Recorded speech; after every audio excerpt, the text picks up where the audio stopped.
नमस्कार. परिवर्तन जळगावच्या वतीने मी सगळ्यांचं मनपूर्वक स्वागत करतो. परिवर्तन अभिवाचन महोत्सव 2021. 2015 सालापासून परिवर्तनने अभिवाचन महोत्सव सुरू केला. 7 ते 9 दिवसांचा हा अभिवाचन महोत्सव गेल्या 5 वर्षापासून सुरू होता. पण करोनामुळे यावर्षी हा महोत्सव म्हणजे 6वा अभिवाचन महोत्सव हा आम्ही ऑनलाईन घेत आहोत. परिवर्तनने नाटक, संगीत, नृत्य, चित्रकला, शिल्पकला, साहित्य या सगळ्या कलांना सोबत घेत आपला प्रवास सुरू ठेवलेला आहे. गेल्या 5 वर्षात परिवर्तनने 35 अभिवाचनांची निर्मिती केलेली आहे आणि 12 अभिवाचनांना इथं नवीन म्हणजे बाहेरगावांवरून आणून त्याचं सादरीकरण केलेलं आहे. यावर्षीचा अभिवाचन महोत्सव एक वेगळ्या स्वरूपाचा आहे. आपण एका वेगळ्या कालखंडात आहोत, म्हणून आपल्याला घरबसल्या आनंद द्यावा हा परिवर्तनचा प्रयत्न आहे. आणि म्हणूनच अतुल पेठे यांचं तर्काच्या खुंटीवरून निसटलेले रहस्य हे अभिवाचन महाराष्ट्रात सर्वत्र खूप गाजलं. अगदी परदेशातसुद्धा त्याचा प्रयोग झालेला आहे. असं हे अभिवाचन आहे. मराठीतील सुप्रसिद्ध लेखक, नाटककार जयंत पवार यांच्या कथेचं हे अभिवाचन आहे आणि हे अभिवाचन ऐकणं एक आनंद आहे. तो आनंद तुम्हाला मिळवून देण्याचा प्रयत्न परिवर्तन आपल्या अभिवाचन महोत्सवातनं करत आहे. तर्काच्या खुंटीवरून निसटलेले रहस्य.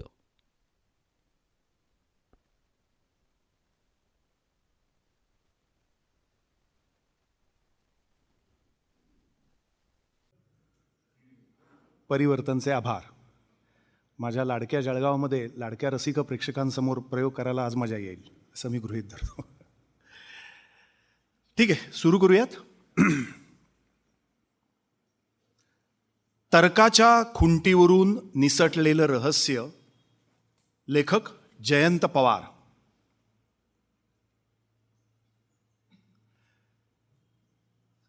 संत नामदेवांनी तुकारामाच्या स्वप्नात येऊन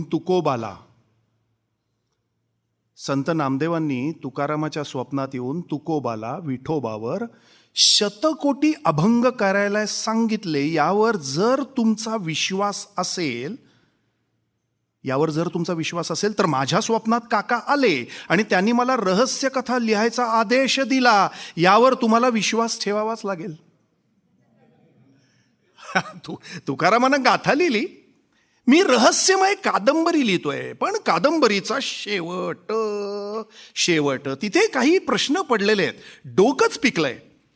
हा रहस्य कथा लेखनाचा खटाटोप सोडून द्यावा आणि आपल्या पहिल्या लिखाणाकडे वळावं असं वाटून गेलं होतं. पण काका बोकांडी बसले. त्याला कोण काय करणार? स्वप्नात याचा सपाटाच लावला त्यांनी. 1-2 तर नाही, 27 वेळा स्वप्नात आले. 27 वेळा. रात्र माळा, अनावर झोप. रात्री 12:30-1चा सुमार आणि काका हजर येऊन शेजारीच बसत आणि खांद्याला धरून मला गदागदा हलवीत. हे बाबी भोसडीच्या कोण आहे? मी. हे काका तुम्ही?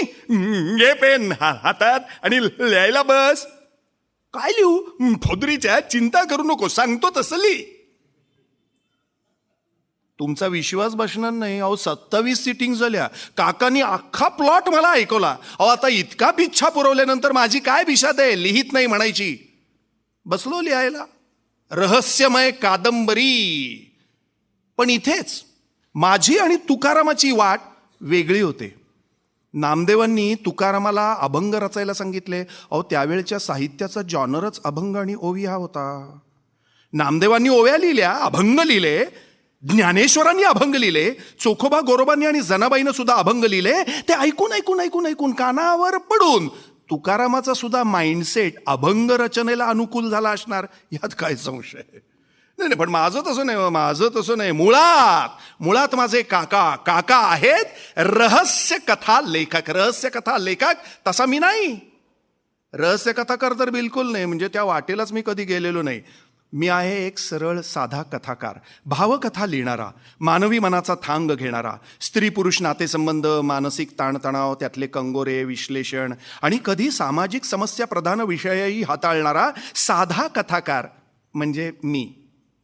माझ्या नाजूक हळव्या कौटुंबिक कथापूर्वी सुगंध, ललना, पैंजण अशा मासिकातून पूर्वी येत पण पण पण आता त्या आणखीन काही प्रतिष्ठित दिवाळी अंकातून येतात, पण त्या कथांचा आणि रहस्यमयतेचा काही एक संबंध नाही. ओ खून, मारामाऱ्या, बलात्कार, हिंसा, पोलिसी चातुर्य यापासून मी 4 हात दूर. नाही म्हणायला आमच्या माळ्यावरच्या एका ट्रंकेमध्ये काकांच्या काही रहस्यमय कादंबऱ्या आहेत. त्या मी माझ्या शाळकरी वयात बेदम वाचलेल्या आहेत. तेव्हा मी त्या रहस्यमय कादंबऱ्यांनी प्रभावितही झालो होतो, पण 10वीत आल्यानंतर तो नादच सुटला आणि वेगळंच वाचायला लागलो. जे वाचलं त्याचा परिणाम झाला आणि त्याच ट्रॅकवर लिहायला लागलो. पण माझा हात लिहित आहे. मी नुसता कथाकार नाही, तर मुंबई महानगरपालिकेत गेली काही वर्ष वेगवेगळ्या खात्यात सर्वे रिपोर्ट लिहायचं काम करतोय मी. आयुक्तांना, उपायुक्तांना, वरिष्ठ अभियंत्यांना, सभागृह नेत्यांना जसे हवे तसे अहवाल लिहून द्यावे लागतात. त्यामुळे ज्याला जे हवं तसं ते लिहिण्याची हातोटी माझ्याजवळ आहे. त्यामुळे सुरुवातीला जरी काकांपासून मला वाचवावं अशी जरी माझी अवस्था झालेली असली, तरी लवकरच मला त्याच्यात मजा वाटायला लागली. सरावानं डिक्टेशन घेऊन लिहिता मी रहस्य कथेत रंगून गेलो. तर रहस्य कथा 27 सिटिंग्समध्ये कथानक तपशीलवार उलगडण्याची काकांची हातोटी माझ्या अल्पस्वल्प कल्पनाशक्तीला हादरे देणाऱ्या कथानकातल्या कलाटण्या, मुख्य पात्रांच्या निर्मितीच्या जन्मकथा ऐकताना माझी झालेली दंग अवस्था, मग मूळ कादंबरीतला काही भाग नव्यानं आताच्या ताज्या संदर्भांचं कल्पनेनं लिहिण्याची काकांनी मला दिलेली मुभा, पात्रांमधल्या मानवी नातेसंबंधांचं वेगळं इंटरप्रिटेशन करण्यात त्यांनी सहसा न घातलेला खोडा, यामुळे मी तरारलो आणि थरारलो सुद्धा. लिखाणाला वेग आला, स्वप्नांचा गुंता वाढला आणि डोक्याचा भुगा पडला. पण अर्थात याबद्दल मी तुम्हाला पुढे सगळं सांगणारच आहे. तूर्त मला तुम्हाला माझ्या थोर रहस्य कथाकार काकांबद्दल सांगावंच लागेल. नाही काय झालंय माझं गोंधळ उडालाय हे खरं आहे, पण मार्ग निघेल. तुमच्याकडून काही फीडबॅक मिळेल किंवा तुम्हाला सांगताच मला माझा मार्ग स्वच्छ होईल. पण आधी माझ्या स्वप्नात येणाऱ्या काकांविषयी. काका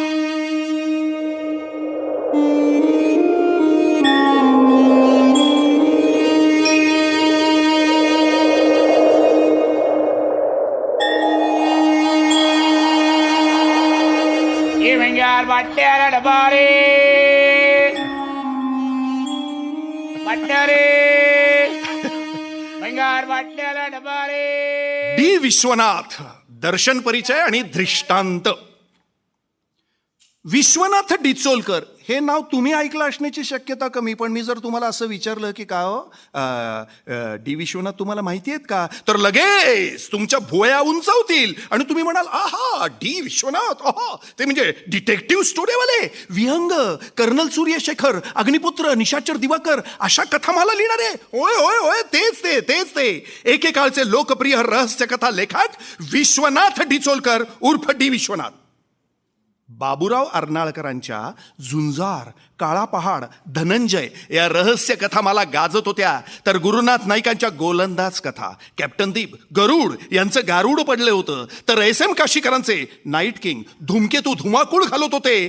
त्याच काळामध्ये विश्वनाथ डिचोलकर उर्फ डी विश्वनाथ यांचे निशाचर दिवाकर, सूर्यशेखर, अग्निपुत्र आणि विहंग लोकप्रियतेच्या गगनात भराऱ्या घेत होते. आता तशा रहस्य कथांचा जमाना गेला, पण त्या काळात सगळ्या सर्क्युलेटिंग लायब्ररीमध्ये त्यांची टायटल्स चालत होती महाराजा बाबूराव अर्नाळकर. काकांना म्हणजे डी विश्वनाथांना तसे सिनियर, त्यांचा दोस्त नव्हता. काय आहे आमचे काका तसे सडेफटिंग, बरं का, सडेफटिंग काका, एकदम विनापास माणूस, उठले की सुटले. तुम्हाला सांगतो, एकदा चक्क गुरुनाथ नाईकांबरोबर गोलंदाज उदयसिंह चव्हाणाचा प्रदेश बघायला थेट चितोडला जाऊन आले होते. असे उंटावर बसून आलेले होते. त्यांची पुस्तकं चालायची त्या काळात, त्यांना पैसाही मिळाला भरपूर, पण तो त्यांनी विडीसारखा फुंकून टाकला. हिरवा धागा आणि तोकडी विडी, ओठात विडी आणि तोंडात शिवी. त्यामुळे सहसा त्यांच्या वाऱ्याला कोणी ठरत नसे. सरस काकूंशी त्यांचं चांगलं जमे. आता सरस काकू म्हणजे काकांची बायको का, असा प्रश्न तुम्ही विचाराल तर नाही. आमचे काका बिन लग्नाचे राहिले शेवटपर्यंत, बिन लग्नाचे. अरे आमच्या घरात तर त्यांचा पिंपळावरचा मुंजा म्हणूनच उल्लेख व्हायचा. सरस काकू काकांच्या नात्यानं तशा कोणीच लागत नव्हत्या, त्यांच्याही आणि माझ्याही. नाही झालं काय, काकांनी आमचं घर सोडलं तेव्हा ते तिशीच्या घरात असणार. मॅट्रिक होऊन त्यांनी काही कामधंदा बघितला नाही, पुढे ते शिकले नाही. त्यामुळे आमचे आजोबा काकांवर सतत करवादलेले असायचे म्हणतात. ते घरात ठरत नसत. नाही, आजोबांच्या बडबडीमुळे नाही, तर मुळात त्यांचा ओढा कायम बाहेर असायचा.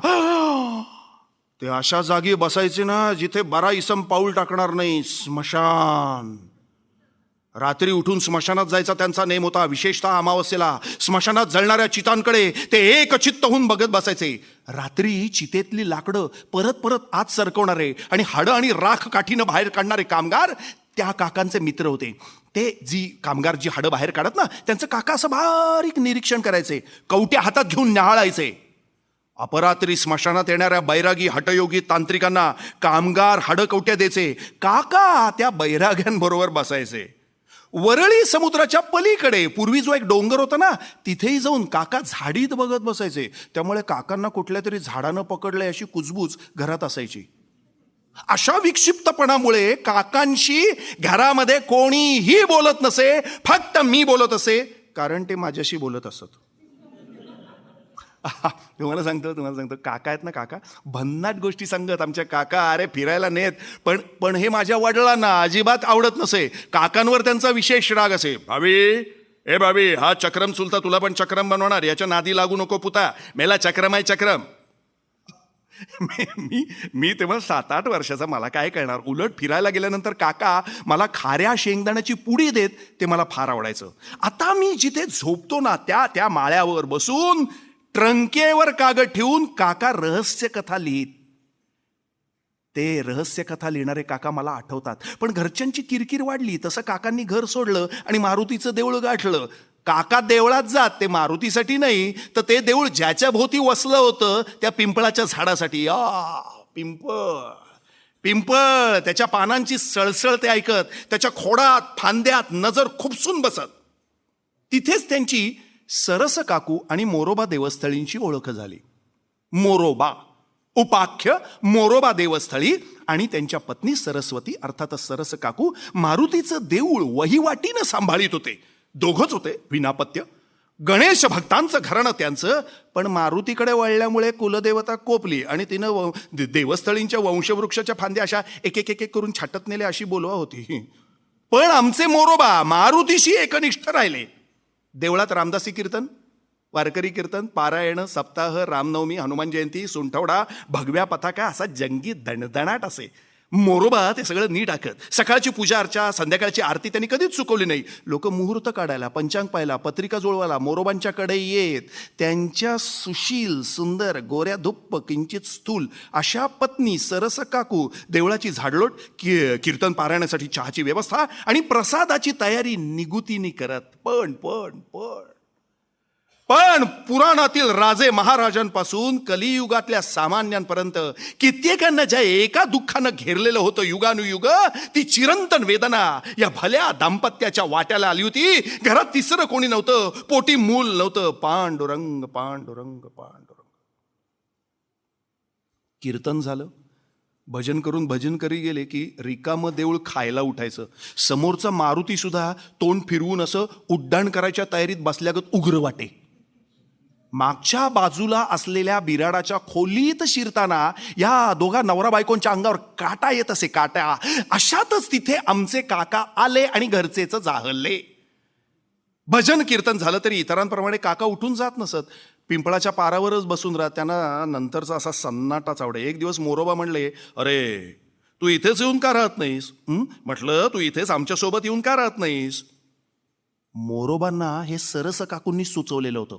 आणि एक दिवस खरोखर काका पिशवी घेऊन देवळात राहायला आले.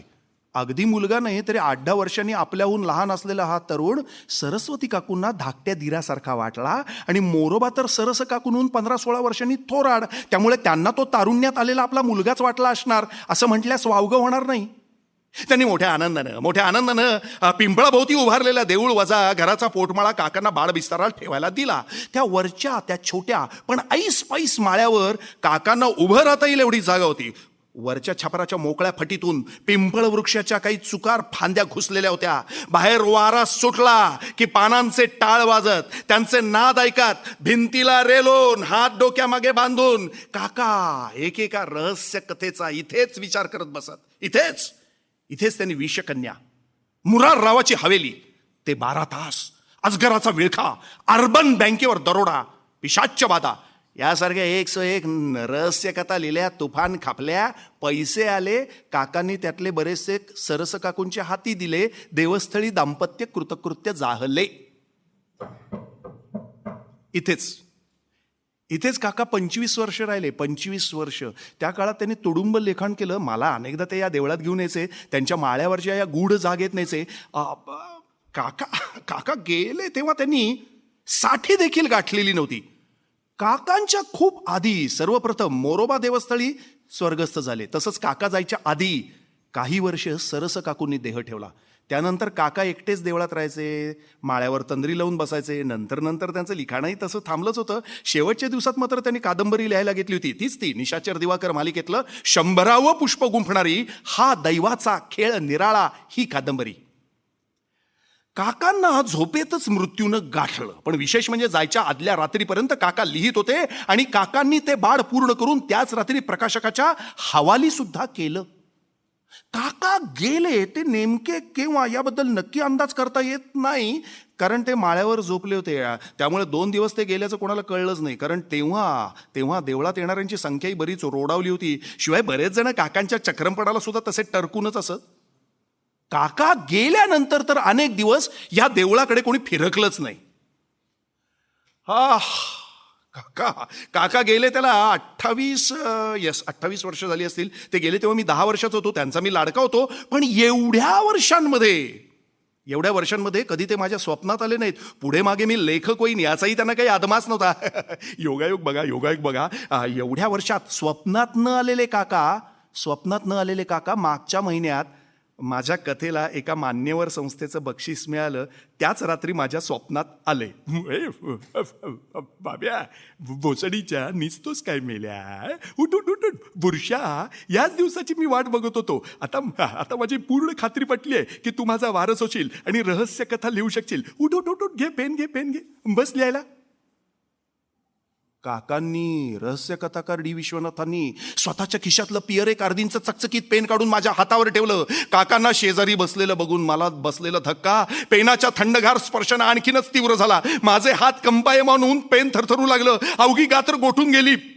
घशाला कोरड पडली. सर्वांगाला दरदरून घाम फुटला. तोंडातून शब्द निघेना. मानेखाली हात घालून मला बस्त करत काका म्हणले, भोसडीच्या आता बोलू नको हा झिला, ऐक नुसता. तुला माझीच एक रहस्य कथा लिहून काढायची आहे. ती लिहिली तेव्हा मी समाधानी होतो, खुशीत होतो. पण पुढे माझ्या जेव्हा लक्षात आलं की मी जी रहस्याची उकल केली आहे ती भ्यांचो टोटल चुकीची भ्यांचो. माझा असं मोर्या झालेला कधीच नाही. या कथेच्या बाबतीत मात्र झाला. लक्षात आलं तेव्हा बराच उशीर झाला होता. मी मेलो होतो. पण मेलो म्हणून काय झालं, चूक ती चूकच. सुधारणा वाचून गत्यंतर नव्हतं. सारखं तडफडत होतो. तू लिहायला लागलास असा संदेश मला येत होते. मनात आशेचा किरण जागला. तरी पण खात्री नव्हती. तुला कळणार नाही, 28 वर्ष मी भैसाटल्यासारखी काढली. पण आता माझी खात्री पटली की बाबीचा हात लिहायला तयार झालाय. त्याला दृष्टांत द्यायला हरकत नाही. तेव्हा उठलो आणि ताबडतोब आलो.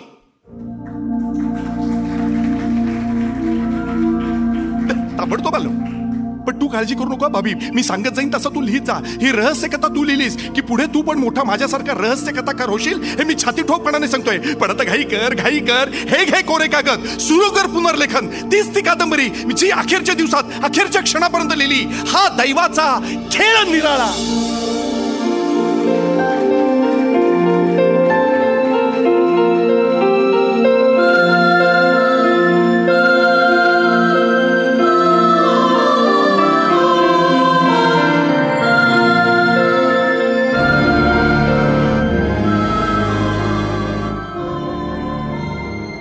हा तो रहस्य जिज्ञासा.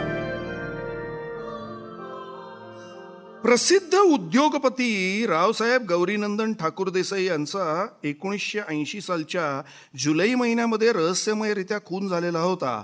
संपूर्ण महाराष्ट्र त्या खून प्रकरणानं हादरला होता. 3 वर्ष हा खून खटला चालून दोघांना जन्मठेप झालेली होती. पण या खटल्याला वारंवार वेगवेगळी नाट्यमय वळणं मिळाली, त्यामुळे सगळ्यांची मती गुंग झालेली होती.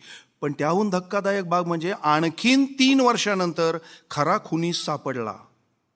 खरा खुनी. हा दैवाचा खेळ निराळा या कादंबरीत मृत उद्योगपतींचं म्हणजे रावसाहेब गौरीनंदन ठाकूर देसाई यांचं काकांनी नामकरण केलं होतं राय बहादूर लक्ष्मीनारायण ठाकूर. या ठाकूरांविषयीचा बाकीचा सगळा तपशील थोड्याफार फरकानं वास्तवातलाच होता. डी विश्वनाथ सांगायचं विसरलो. डी विश्वनाथ म्हणजे अर्थात आमच्या काकांचं रहस्य कथाकार म्हणून एक वैशिष्ट्य तुम्हाला सांगतो, फार उठून दिसायचं बरं का. ते म्हणजे काका असे भूतकाळात घडून गेलेल्या सत्य घटना लिहिताना आधाराला घेत. त्या घटनांमधले बरेचसे संदर्भ, घटनांचे तपशील, व्यक्तिरेखा हे ते लिहिताना वास्तवातल्याच ठेवत. तुम्हाला सांगतो, आमच्या काकांचे डिटेक्टिव्ह नाही कधी असे चमत्कार वगैरे करत नसत किंवा अनाकलनीय वर्तन सुद्धा करत नसत. उदाहरणार्थ सांगतो त्यांच्याच काळातल्या, काकांच्या काळातल्या एका दुसऱ्या रहस्य कथाकाराचा डिटेक्टिव्ह संशयिताचा पाठलाग करायचा आणि तो टप्प्यात आला की आपला उजवा पाय अशा प्रकारे जमिनीवर जोरात ताडकन असा आपटाता की त्या सरशी त्या पायातल्या बुटाच्या तळाशी असलेल्या कप्प्यातून तंगुसाची गुंडाळी सटून तंगुसाचा धागा सर्रकन पुढे खेचला जाईल आणि त्याच्या टोकाला असलेली बारीक शिशाची गोटी तंगुसाच्या धाग्यानं संशयिताचा पायाला विळखा घाली आणि त्याला क्षणात आडवा करी. अरे लगेच त्या रहस्यकारकांचे डिटेक्टिव्ह नायक त्यांच्यावर झडप घालून आपल्या पोलादी पंजात गुंडाची मानगूट पकडे. काकांनी हे असले बूट आपटणे, धाग्यानं पाय जखडणं, फुंकर घालून वादळ आणणं या असला अनाकलनीय युक्त्या कधीच वापरल्या नाहीत. त्यांची पात्र तर्काला धरून वागत. त्यांच्या मते शोध घेत असताना तर्कच महत्वाचा. काका तुम्हाला सांगतो वर्तमानात फार कमी जगत. त्यांची सगळी नजर आणि सगळं अवधान भूतकाळातल्या गूढ घटनांवर भिरभिरत असायचं. तुम्हाला सांगतो, त्यांनी अशी काही माणसं हेरलेली होती ना की जी काकांना अशी खमंग, खुसखुशीत, चुरचुरीत प्रकरणं पुरवीत. भोयवाडा कोर्टामध्ये एक जुना रीडर होता, महातेकर नावाचा. येस महातेकर. तो त्यांना काही गाजलेले आणि न गाजलेले पण वेगवेगळे खून खटले तपशिलात सांगायचा. नायगावच्या मुंबई मराठी ग्रंथ संग्रहालयातले एक ग्रंथपाल काकांना जुन्या वर्तमानपत्राच्या फायली देत. अजून एक माणूस होता. तो काकांसाठी बातम्यांमधल्या काही मिस्टिरियस गोष्टी अशा कापून ठेवत असे. शिवाय स्वतः काका जुनी पानी वर्तमानपत्र साठवून ठेवत. देवळातल्या माळ्यावर अशा पेपरांचे ढीगच्या ढीग होते. हा दैवाचा खेळ निराळाची कल्पना त्या ढिगांमधल्या अशाच एका वर्तमानपत्रात त्यांना सापडली. त्या रात्रीची काकांनी सांगितलेली ही रोमहर्षक आठवण.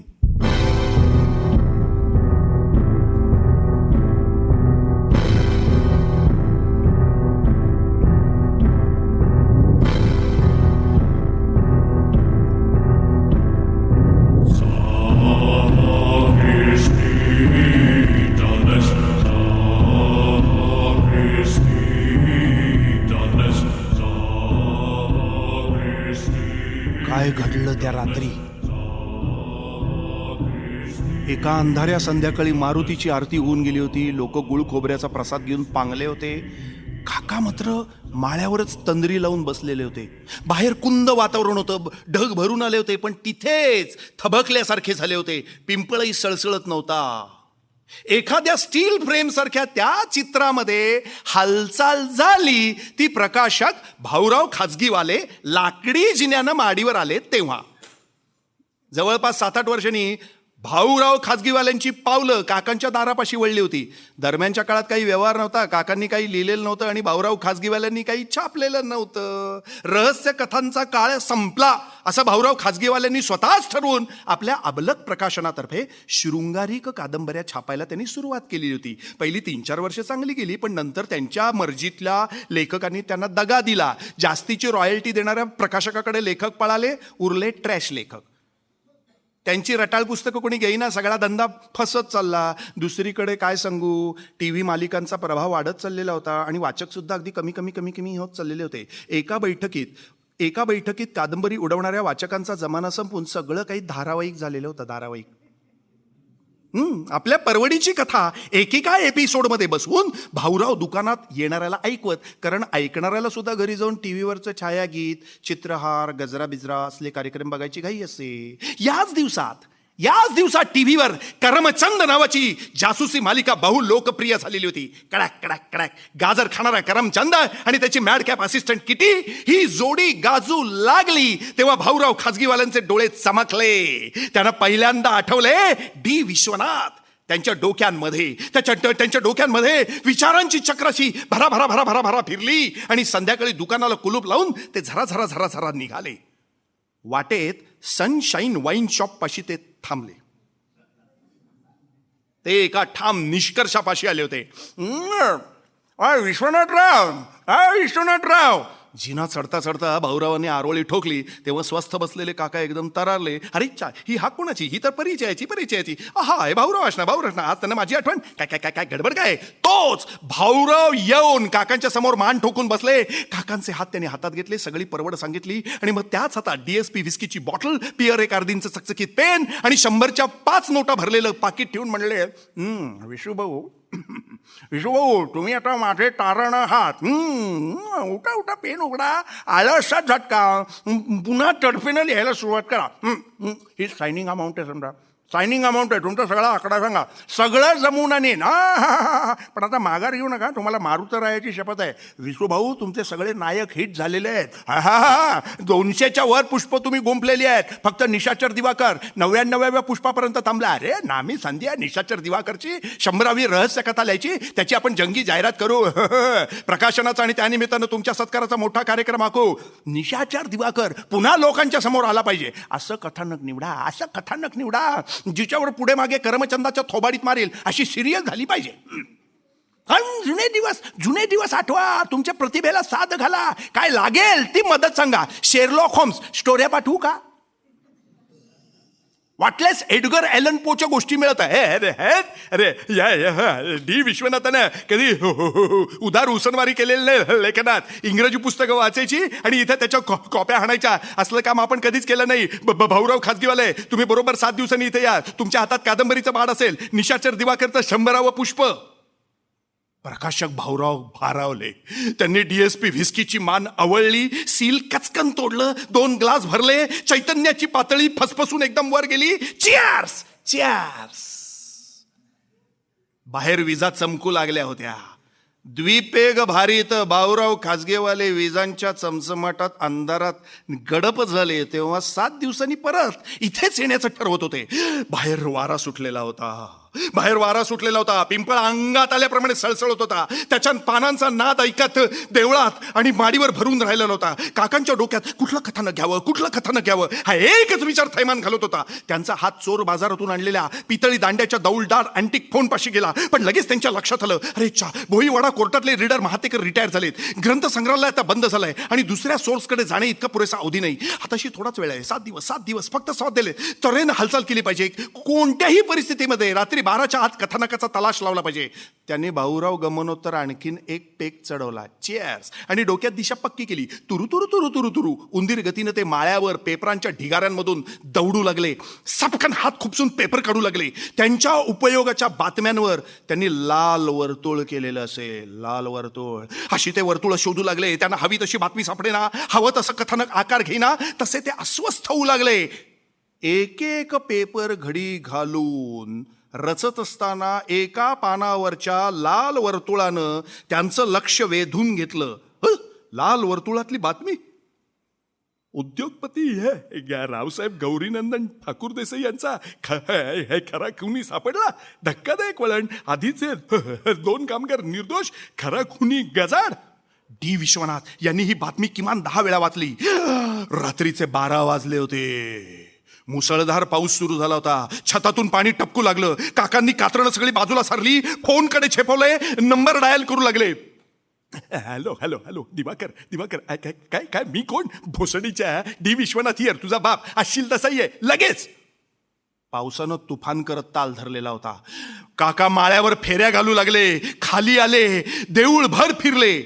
मारुती एका डोळ्यानं त्यांच्या हालचाली संशयास्पदपणे बघत होता.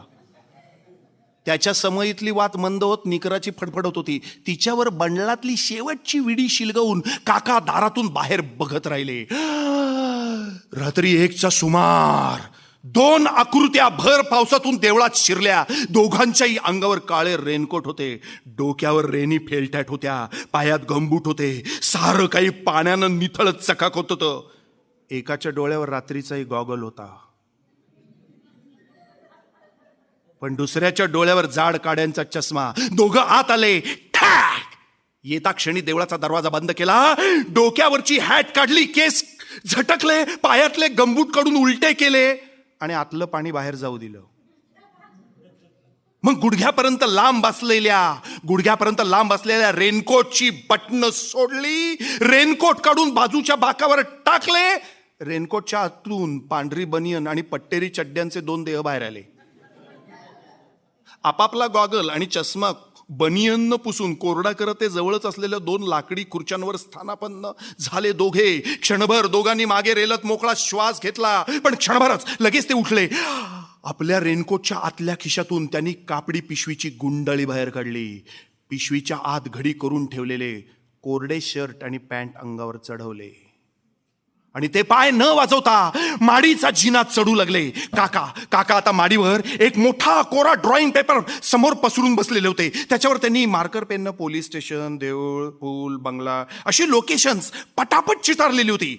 ड्रॉइंग पेपरच्या आराखड्याकडे एकाग्रतेने काका बघत बसलेले असताना कागदावर अचानक सावल्या पडल्या. तसे ते घरकन वळले आणि उठून उभे राहत त्यांनी आत्यानंदाने दिवाकर आणि बगाराम यांना मिठी मारली. Welcome Diwakar, welcome Bagaram. 8 वर्षांनी आपल्या मानसपुत्रांशी काकांची भेट घडत होती.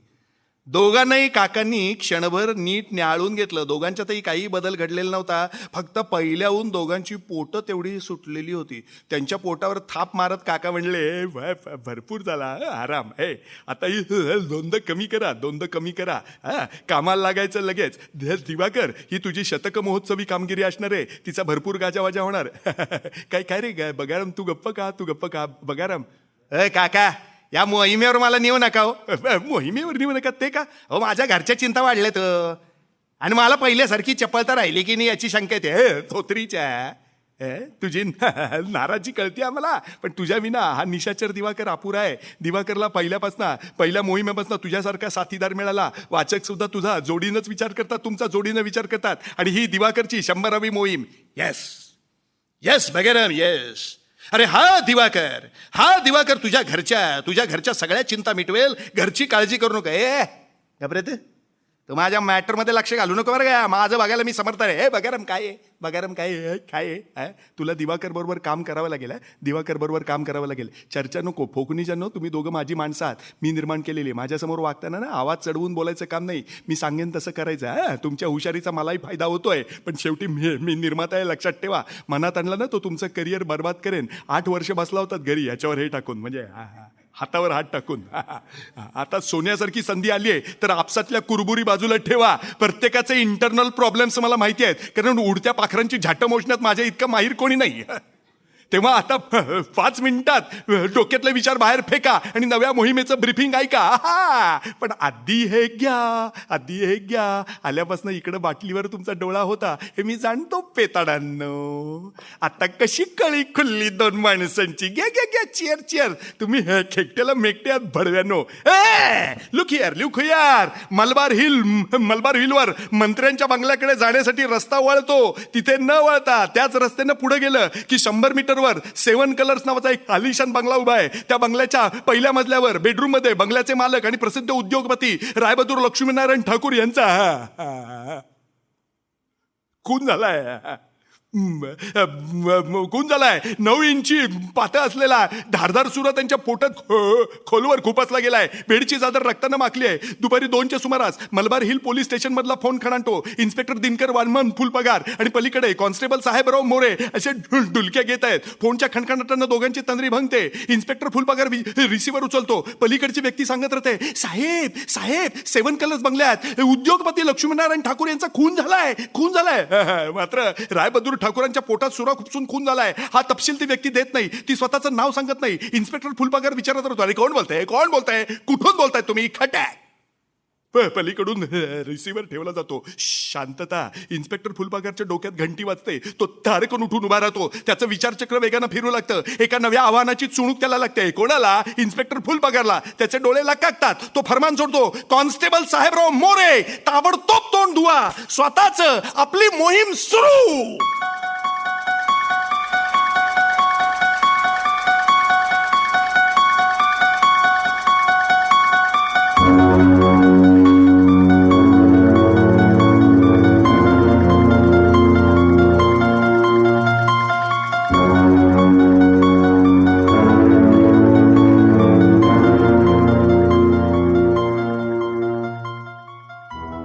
जोडी नंबर 1. इन्स्पेक्टर दिनकर वामन फुलपगार म्हणजे तुम्हाला सांगतो ना, टेरिफिक माणूस बरं का, टेरिफिक माणूस खरंच. सतत नव्या आव्हानांच्या शोधात. डेड बॉडी दिसली ना की या आमच्या इन्स्पेक्टर दिनकर वामन फुलपगार यांचे डोळे चमकले समजा की लगेच सुटलं साहेबराव मोरेला फरमान, मोरे गाडी काढ. की मग मोरे सुद्धा पट्ट्याबाहेर ओसंडणारं पोट सांभाळत असे बटाटे डोळे गोल गोल फिरवीत इन्स्पेक्टर साहेबांच्या हुकुमाची तामिली करणार. हा इन्स्पेक्टर दिनकर वामन फुलपगार आणि त्याचा असिस्टंट म्हणून धावणारा साहेबराव मोरेही वास्तवातच होता. इन्स्पेक्टर फुलपगार हा काकांचा आणखीन एक सोर्स. नुसता सोर्सच नाही तर पोलिसी तपासाचे बारकावे देणारा, एक एक प्रकरण खुलासेवार रंगवून ते आपण कसं हाताळलं किंवा हाताळलं असतं हे कथन करणारा आणि अनेक सत्य घटनांची माहिती काकांना इत्यंभूत पुरवणारा तो त्यांचा मास्टर माइंड होता. तुम्हाला सांगतो, काका ना आमचे काका इतके त्याच्या प्रेमात होते इतके त्यांच्या प्रेमात होते की त्यांनी निशाचर दिवाकर मालिकेतल्या इन्स्पेक्टरचं नाव इन्स्पेक्टर दिनकर वामन फुलपगार असंच ठेवलं. आणि निशाचर दिवाकर हा दुसरा तिसरा कोणी नसून इन्स्पेक्टर दिनकर वामन फुलपगारच होता. आता तुम्ही चाणाक्ष असाल तर ओळखाल आणि म्हणाल की ज्या अर्थी निशाचर दिवाकर म्हणजे इन्स्पेक्टर दिनकर वामन फुलपगार, त्या अर्थी बगाराम म्हणजे कॉन्स्टेबल साहेबराव मोरे. बरोबर. तुम्हाला सांगतो, ही दिवाकर आणि बगाराम ही जोडी आहे ना, इतकी लोकप्रिय झाली त्यावेळेस पोलिसांमध्ये सुद्धा त्यांच्याबद्दल चर्चा चालायची की इन्स्पेक्टर फुलपगार खरोखरीचा रात्रीचा वेश बदलून फिरतो असं पोलीस आपापसात बोलत. कॉन्स्टेबल मोरेला तर ते ए बगाराम असं म्हणून हाक मारू लागलेले होते.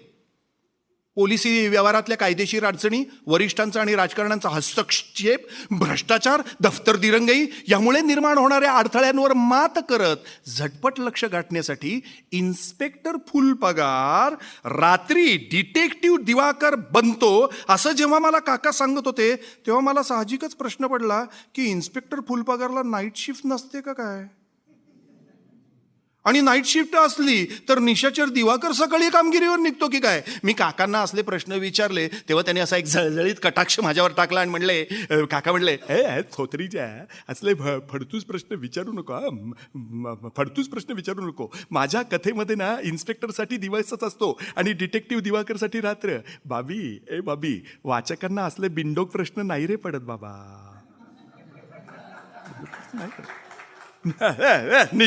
निशाचर दिवाकर हुशार होता. कोण? निशाचर दिवाकर. अष्टावधानी होता. कोण? निशाचर दिवाकर.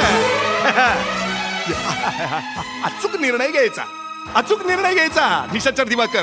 तो जितका तल्लक तितकाच बगाराम पावलाय. सतत गडबड गोंधळ करून घोळ घालून ठेवणारा. मग वाचक सुद्धा दिवाकर आणि बगाराम या जोडीकडे बघून काय म्हणतात माहितीये? ऐक नीट ऐक काय जोडीकडे बघून म्हणतात. ऐक काय म्हणतात. जोड़ी क्या बनाई भैया और भाभी को, बधाई हो बधाई.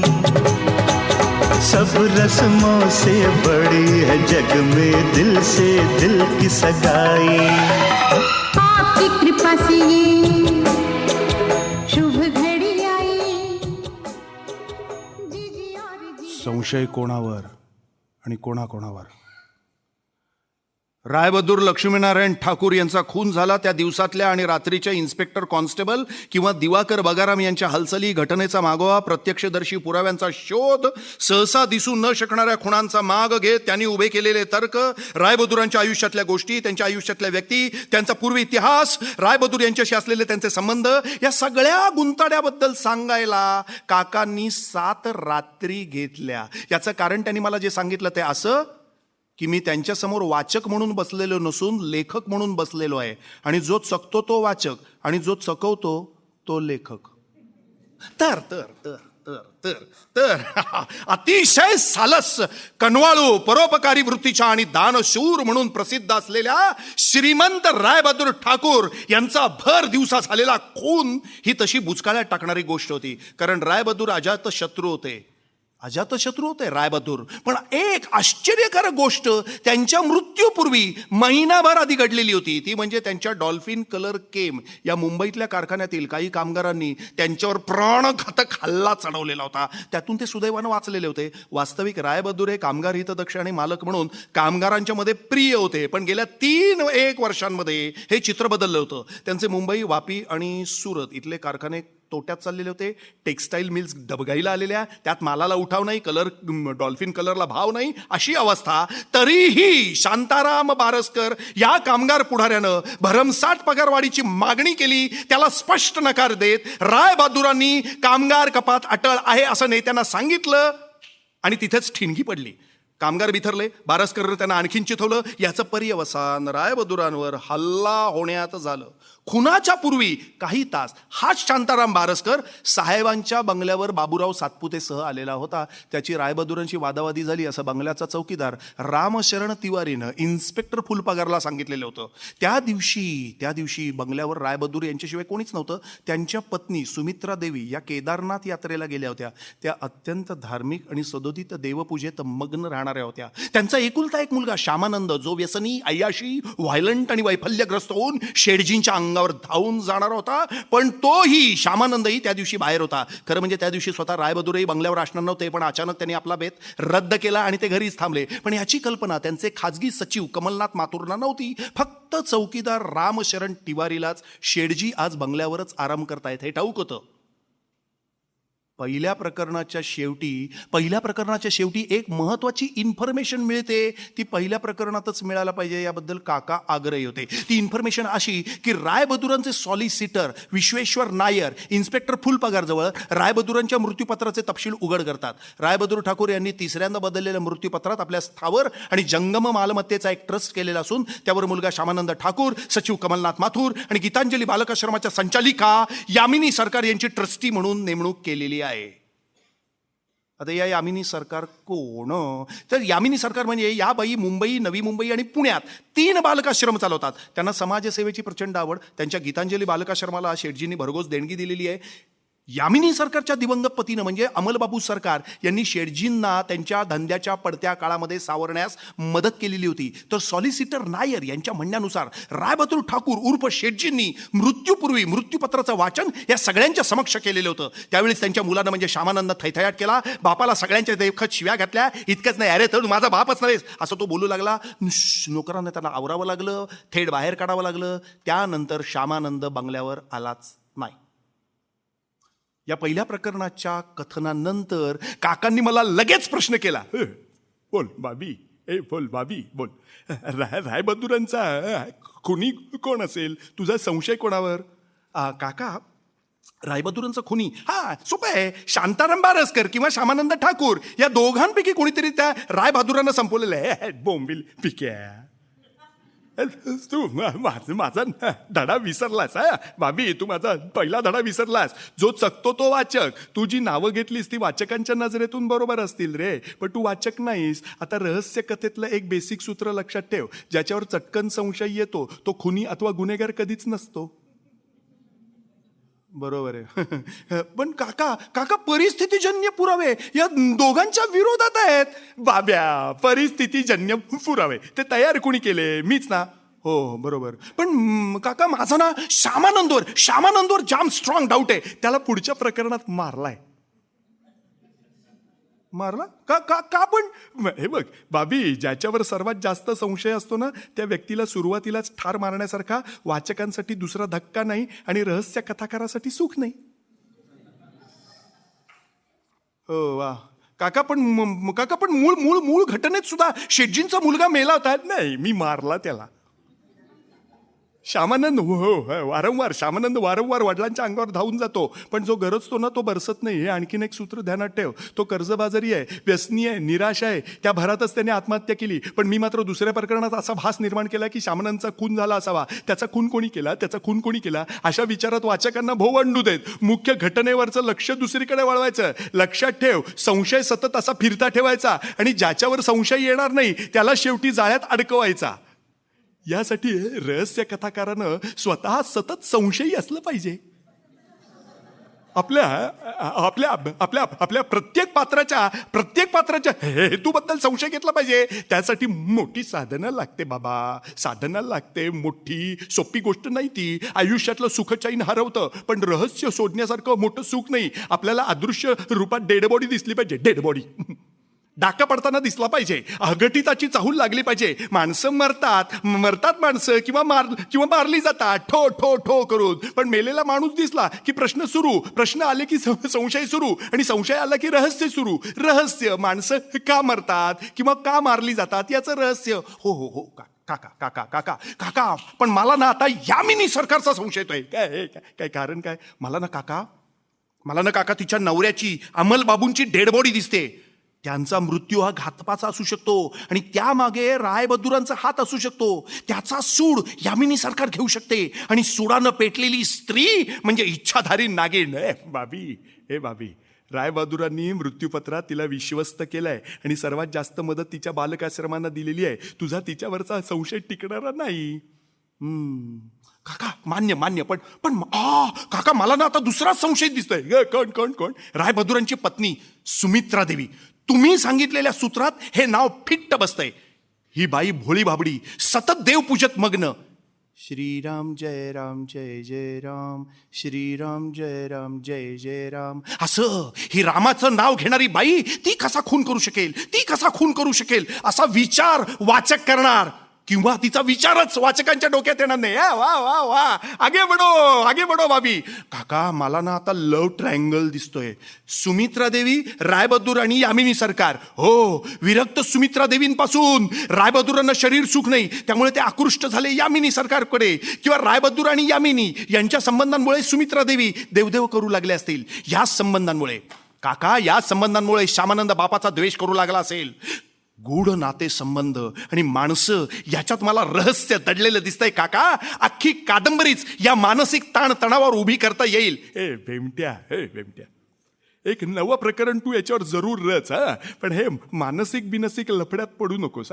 तुझे काय ते मनोविश्लेषणात्मक वगैरे प्रकार म्हणजे रातभर केलं आणि आत नाही गेलं अशा टाईपचे असतात. आपल्याला ऍक्शन लागते. ऍक्शन, प्रत्यक्ष कृती आणि कृतीच रहस्य कथेत महत्वाची असते. शकतोस सुमित्रा देवींवर तू संशय घेऊ शकतोस, पण ती खुनी नाही रे बाबा. ती भारतीय नारी आहे, नवऱ्याला देव मानणारी. येस, यू आर राईट काका.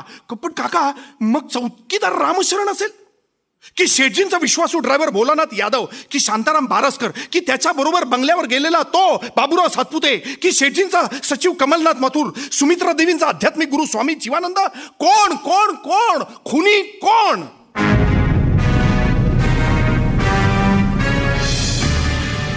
निशाचर, दिवाकर आणि बगाराम सोडून मी प्रत्येकावर संशय घेत राहिलो आणि खुनाच्या कटात प्रत्येकाला गोवत राहिलो. काका ओठ मुडपून गाल वाकडा करून हसतच होते. विड्यांवर विड्या फुंकताना तयार झालेल्या दुरांच्या दाट अलोट वलयांमागे त्यांचा चेहरा दिसेनासा झाला, एखाद्या संशयितासारखा.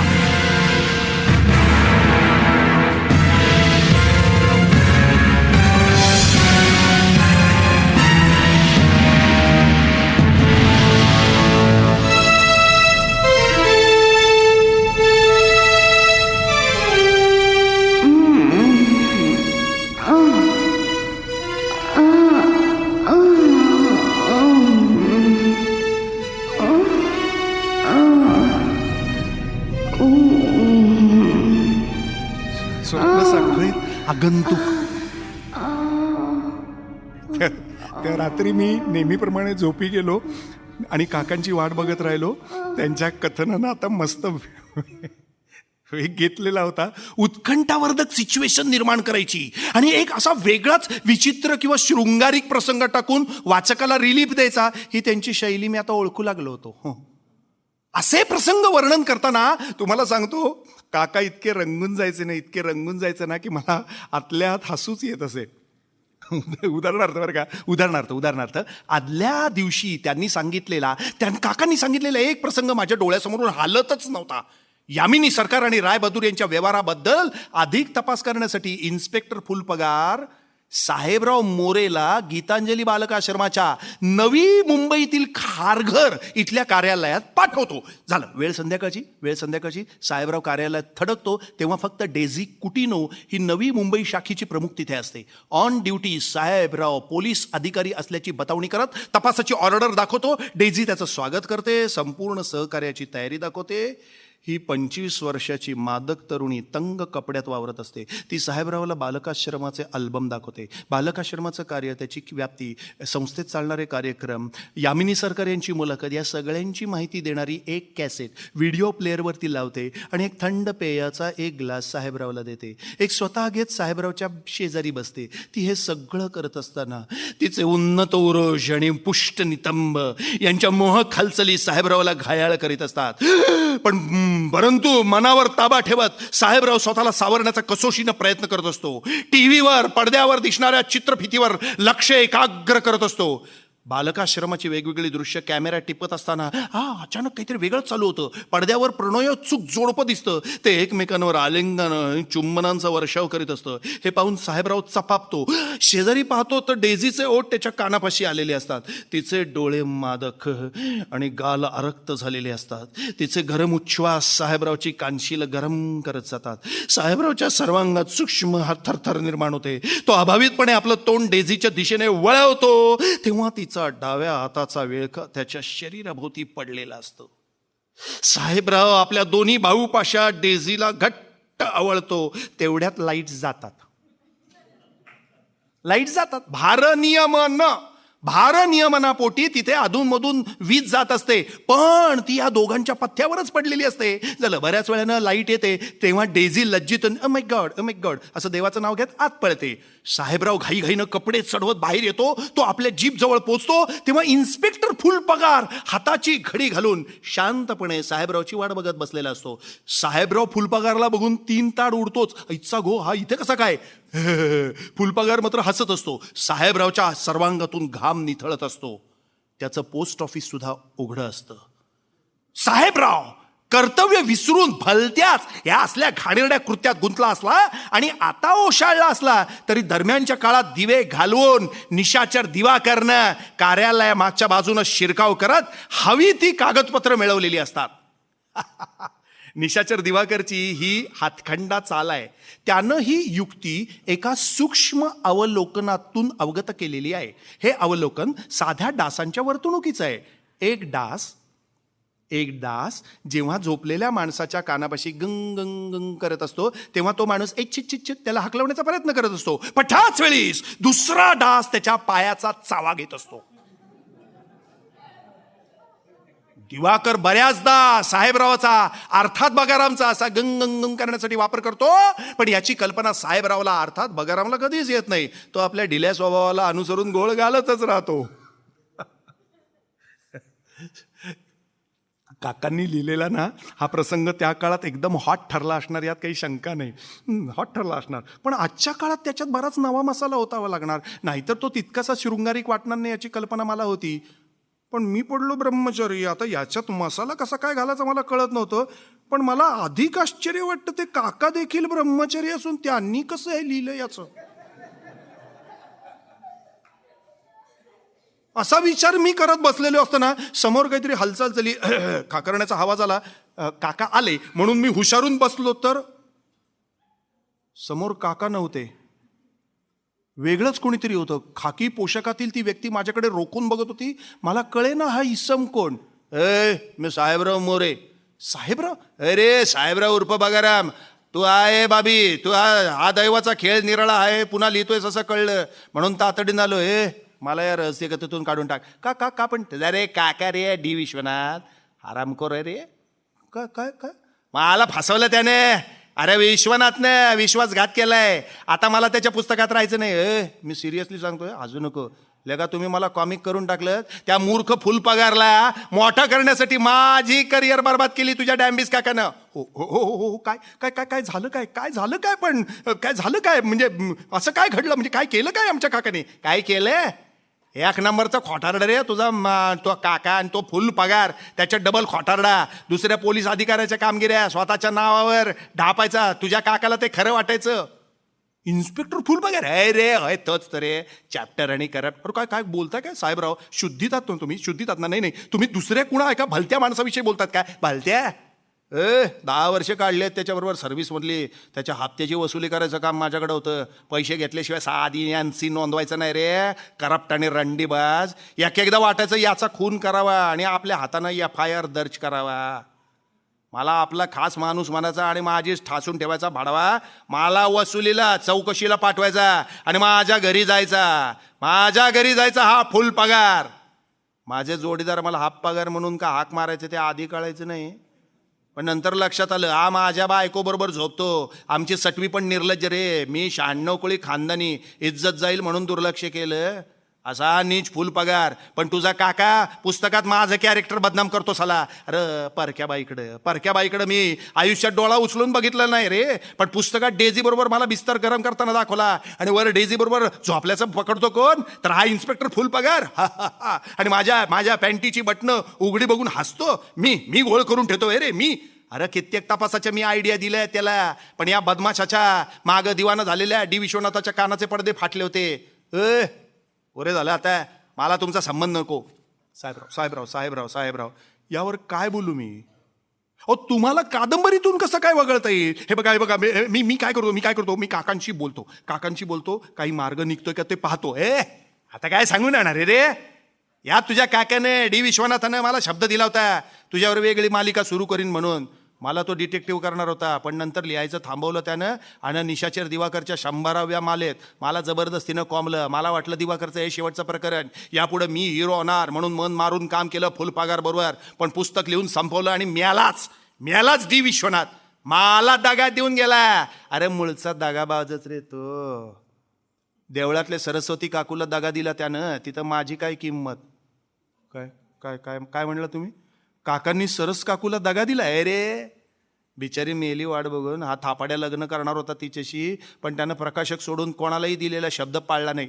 पुरे साहेब पुरे. नाही तुमच्यावर अन्याय झाले सगळं ठीक आहे. तुमच्यावर अन्याय झालाय ठीक आहे. तुम्ही इन्स्पेक्टर फुल पगाराला शिव्या घालताय हेही मी समजू शकतो. पण तुम्ही चक्क काकांची बदनामी करायला लागलात तर ते चालणार नाही. तुम्ही त्यांच्या व्यक्तिगत आयुष्यात हात घालून त्यांच्या चारित्र्यावर शिंतोडे उडवताय. तुम्ही त्यांचे मानसपुत्र आहात हे विसरताय तुम्ही. डोंबलाचा मानसपुत्र रे. माझा बाप एकच मैपती मोरे. त्यात तुझ्या काकांचा संबंध नाही. उलट माझ्यासारख्या हाडामासाच्या माणसांनी डी विश्वनाथ नावाच्या रहस्य कथाकाराला जन्माला घातलाय. कॅरेक्टरलेस साला. त्या मोरोबा देवस्थळींनी सुरुवातीला पावसाच्या दिवसात माळ्यावर छप्पर गळतं म्हणून तुझ्या काकाला खाली आपल्या शेजारी बिस्तारा टाकून दिला होता. एका बाजूला बुवा आणि काकू तर थोड्या अंतरावर विश्वनाथ झोपायचा. पण रात्री बुवांचा डोळा लागल्यानंतर याचे काकूशी चाळे चालू व्हायचे. एका रात्री लघवीसाठी उठलेल्या बुवांना अंधारातल्या सळसळत्या हालचाली आणि बांगड्यांची किणकिण ऐकून डाऊट आला. त्यानंतर झोपताना एका हातानं सरस्वती काकूंचा बुचाडा घट्ट धरून झोपू लागले रे. पण काकू सुद्धा बेरके रे. असं अंग तिरक करत काकांच्या दिशेने सारखायच्या. आईला दोघेही रंगेल. त्यामुळे पुस्तकात सुद्धा या असले प्रसंग घालायला विश्वनाथचे हात शिवशिवायचे आणि वर आव काय आणि तो रहस्य शोधायचे. मोरोबा देवस्थळींच्या मृत्यूचं रहस्य काय विचार की त्याला. अरे कसा मेला भला माणूस. याचे साळे एक दिवस कीर्तन करणाऱ्या मोरोबांनी मारुतीच्या पाठीमागच्या खोलीत बघितले. दरदरून घाम फुटला. हार्ट अटॅक खलास. असा माणूस आपला काका आहे म्हणून याच्यावर किती विश्वास ठेवायचा ते तू ठराव. आणि ठेवलाच विश्वास तरी मला या पुस्तकात ओढू नको हे निर्वाणीचं सांगतोय. पण एका अटीवर मी या पुस्तकात राहायला तयार आहे. बाबी तू रहस्य कथाकार म्हणून मला हिरो करणार असशील ना तर मी तयार आहे. विचार कर. बरं आहे येतो.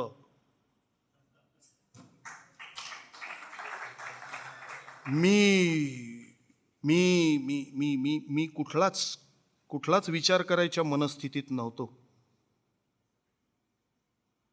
निशाचर दिवाकरच्या पोलादी पंजाचा जोरदार मुष्टीप्रहार मस्तकावर होऊन सर्वांग बधीर व्हावं तसा मी बधीर होऊन गेलो होतो. बधीर, असाच बधीर करणारा एक प्रसंग आठवतोय. काका आमचं घर सोडून गेले त्या दिवशी राडा झाला होता. फडाक. आजोबांनी त्यांच्या कानाखाली सणसणीत लाफा मारला होता. आई रडत होती. मी घाबरलेलो. हा प्रसंग मला नेमका आत्ता का आठवावा? आमच्या शेजारच्या बायका गप्पा मारत असताना मी काकांसारखा दिसतो असं म्हणून हसायच्या. माझ्या डोक्यात मुंग्यांचं वारूळ तयार होऊ लागलं. मुंग्यांचं वारूळ, प्रश्नांचं वारूळ, संशयाचं वारूळ.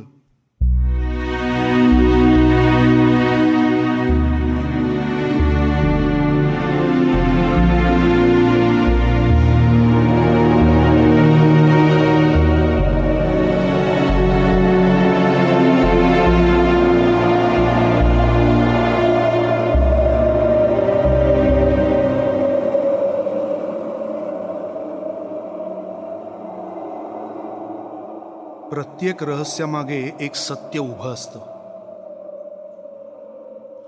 काका आलात तुम्ही? या ना काका, या बसाव. काका बसा, वाटच बघत होतो. बोल बोल मेल्या बोल.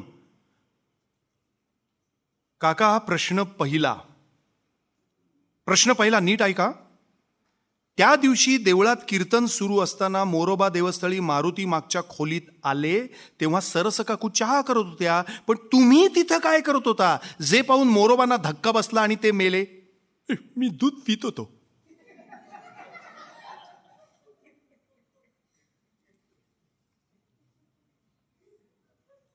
ठीक. प्रश्न दुसरा, तुम्ही सरस काकूंशी लग्न का नाही केलं? कारण बाबी रहस्य. मी सतत रहस्याच्या शोधात असणारा माणूस. आधी नवऱ्याची नजर चुकवून आणि मग इतरांना गुंगारा देऊन मला भेटायला येणारी काकू म्हणजे एक रहस्यच वाटायचं. मी तिच्या सहवासात असताना तिला अनेक रहस्य कथा सांगितल्या. ती मला रहस्यांचा तळ गाठायला उद्युक्त करायची. खूप खूप सुख दिलं आम्ही एकमेकांना. पण तिच्या चाहुलीनं मी थरारून जायचो. हा थरार तिनंच उतावळेपणानं नाहीसा करून टाकला. एकदा काय झालं, माडीवर आली होती बरं का, माडीवर आली होती. मी रहस्याचा भेद करीत होतो. अचानक पावलं वाजली म्हणून ती घाईनं निघाली. जिना उतरताना तोंडघाशी पडली. पुढचे 6 दात पडले. एखादं तोंडाचं बोळकं झालं. एखादं गुपित सहज उघड व्हावं तशी तिची जीभ पडलेल्या दातांच्या बोळातून सतत वळवळत राहायची. रहस्यमय काहीच राहिलं नाही तिच्यापाशी. तेव्हा माझा रस निघून गेला. आणि मोरोबा देवस्थळी यांना हृदयाचं दुखणं होतं. आता तुझा तिसरा प्रश्न विचार. मी तुमचा मुलगा आहे? नाही, म्हणजे असताच तर मला आवडलं असतं. असताच तर आवडलं असतं म्हणजे या संदिग्ध विधानाचा अर्थ काय समजायचा? बाबी, आयुष्य जटिल आहे रे बाबा, जटिल आहे. सगळीकडे उजेड नसतो. जिथे उजेड नसतो ना तिथे पुरेसा काळोखही नसतो. जिथे भुयारं मात्र असतात त्याच्या आत काळोख असतो. आपल्याला वाटतं आत काहीतरी आहे, पण काही सापडेल म्हणून हात घालून रापत बसला असतं, झाट काही सापडत नाही. प्रत्येक रहस्य मागे एक सत्य उभं असतं प्रत्येक रहस्य मागे. पण काळोखातून ते कधी समोर आलंच तर भाजून काढतं भोसडीचं. डोळे फुटतात, गांडीला बुडबुड येतात. तेव्हा आपण सत्याच्या नादाला लागू नये. पण सत्य शोधायची खाज असतेच आपल्याला. तेव्हा रहस्य कथा लिहावी. तिथे आपलेच कुट प्रश्न आणि आपलीच चलाख उत्तर. आता तू याला म्हण, पळवाट म्हणायचं असशील तर म्हण. पण कोण मायचा लाल पळत नसतो रे. प्रत्येकाचे पाय ढुंगणाला लागलेले असतात. पण पळता पळता सुद्धा खूप गुपित सापडतात. तेही सत्याचेच तुकडे असतात, पण त्यांनी हात भाजत नाहीत. म्हणून तू लिहित राहा बाबी, जसा मी लिहित राहिलो.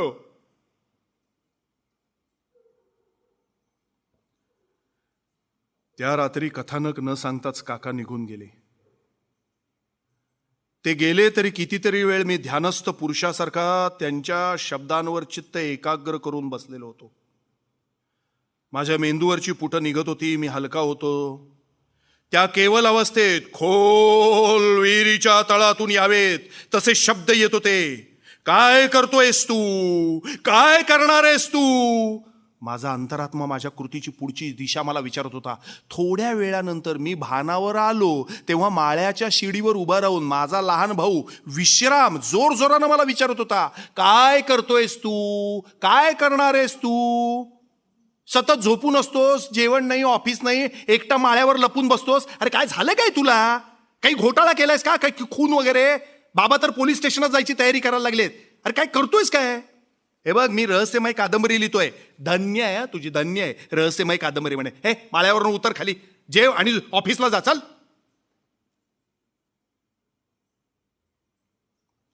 दुसऱ्या दिवशी मी ऑफिसला जाऊ लागलो. सकाला गावठाणातल्या बिल्डरनं विना परवाना 300 झाडं तोडलेली होती. त्याचा सर्वे रिपोर्ट करायचं काम माझ्यावर सोपवलं गेलं. दुपारची वेळ, वारा पडला होता. सगळी झाडं स्वतःत पानं मिटून घेत ताठर फांद्यांनीशी उभी होती. मध्येच हवेची बारीक झुळूक आली की भीतीनं शहारीत होती. एक गूढ शांतता सर्वत्र पसरली होती. मी झाडं मोजत, त्यांचं वर्णन टिपत, नोंद करत होतो. अचानक माझ्या जाणवायला लागलं की प्रत्येक झाडाच्या पाठीमागे एक डेड बॉडी आहे. Dead body, dead body, dead body, जागोजागी डेड बॉडी. कुणीतरी व्यक्ती आडवी पडून लाकडासारखी ताठ झाली आहे. Dead body. किंवा छाटलेल्या झाडाच्या खोडानं मानवी आकार धारण केलाय. Dead body. मग एक भयानक गारठा माझ्यात पसरत गेला. मी जोरानं किंचाळलो. पेन, पॅड, कागद तिथेच टाकून जोरानं पळत सुटलो.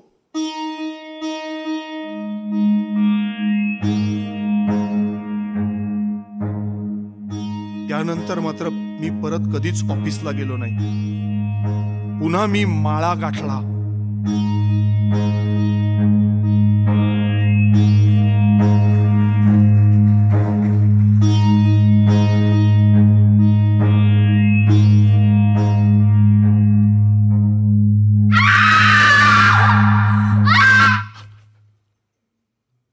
खुनाला वाचा फुटली. आता आपण परत रहस्य कथेकडे जाऊयात. रायबहादूर लक्ष्मीनारायण ठाकूर खून प्रकरण आता झपाट्यानं शेवटाकडे येत होतं. श्यामानंद ठाकूर, रामशरण तिवारी, भोलानाथ यादव, कमलनाथ माथुर, सुमित्रा देवी, यामिनी सरकार, स्वामी जीवानंद अशा प्रत्येकावर संशयाचा काटा फिरत तो कुठेच स्थिर नसताना चौपाटीवर पाहिलेल्या एका दृश्यानं निशाचर दिवाकरच्या डोक्यात एक वेगळंच विचारचक्र सुरू झालं. एका भीक मागणाऱ्या मुलाला एक माणूस हाताला धरून ओढत होता आणि एका शेटजींकडे ढकलत होता. मुलगा रडत होता, पळू पाहत होता. बगारामनं ते दृश्य दिवाकरला दाखवलं. दिवाकर धावला. त्यानं त्या पुरुषाला पोलादी पंजाचा जोरदार तडाखा दिला. माणसाच्या डोळ्यासमोर काजवे चमकले. शेटजी धोतर सावरत उलट्या दिशेनं धूम पळत सुटले. त्यांच्यापैकी एकालाही पकडण्यात दिवाकरला स्वारस्य नव्हतं. त्यानं भीक मागणाऱ्या मुलाला धरलं, त्याला शांत केलं, पाणी पाजलं, मग शेजारच्या हॉटेलात नेलं. पोट भरल्यानंतर तो मुलगा शांत झाला. तेव्हा दिवाकरनं त्याला विश्वासात घेऊन त्याच्या रडण्याचं कारण विचारलं. तेव्हा तो मुलगा म्हणला, गंदी बातें करता है साहब, मेरे बाप को पैसा देता है और मेरे को कुछ भी करने को बोलता है, मेरे साथ कुछ भी करता है वो साहब. दिवाकरनं ताडलं. इथे बाल लैंगिक शोषणाचे प्रकार सर्रास चालतात, त्याचाच हा बळी.